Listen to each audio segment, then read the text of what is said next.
I'd like to take a moment and talk about timers and how timers can be used to enhance the learning and teaching environment for every student, every minute, every day. So your high-performing teachers plan their lessons to the very last minute of instruction. They intentionally design each part of the lesson cycle to the fine detail and the amount of time to successfully teach, practice, share, transition, or to complete each part of a lesson. See, our high-performing teachers in our high-performing classrooms across the campus use timers on a routine basis. See, timers serve many benefits in the classroom and ultimately are a part of a strong instructional routine and keep the learning moving forward in a positive fashion. It increases student attention and promotes on-task behaviors. It can be a tool for classroom management. See, timers allow teachers to chunk their lessons into deliberate segments of time and build the necessary opportunities to practice and/or check students for understanding. If you use timers appropriately, they can improve your classroom production behaviors that will impact the learning environment in positive ways. Timers promote strong time management and ensure time is utilized appropriately by everyone, to include you, the teacher. See, timers are an efficient way to create forward momentum in the learning and increase student attention.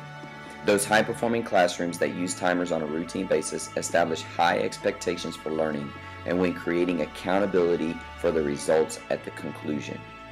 So here's some ways timers can be used. You can bring low-stakes or high-stakes writing. You can create segments or sections of instructional cycles for you to do or you to do alone parts. You could do cool downs.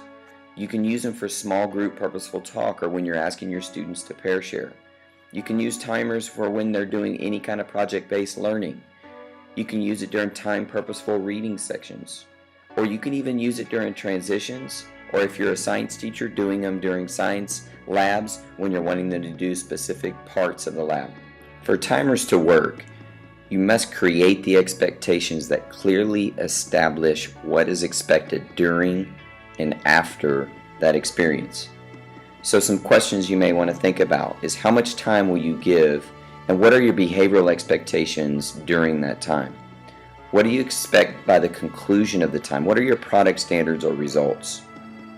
Are they supposed to be silent during it or are they supposed to be talking specifically about a certain topic?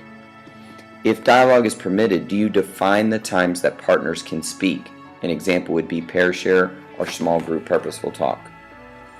Lastly, make sure you remind your students of how much time is remaining during the segments when you have longer sections of time. So here are a few tips. Try to keep your segments short with opportunities to check in, share out, or intermix teaching segments between. Timers work best when they are visual. You need to use timers daily. Make it a part of your normal routine. There are many free online timers you can use or download videos on YouTube using Safari and embed them into your PowerPoint slides. There are a number of teachers on our campus who can show you how to do this. The expectation at East Central High School is that every classroom creates an intentional learning environment from bell to bell, and timers are the most efficient way to increase the likelihood that students are exhibiting the production behaviors that we want from every student, every minute, every day. Let's remember our mission. Together, we will inspire learning by creating interesting and meaningful experiences for every student, every minute, every day. Let's go have a great week.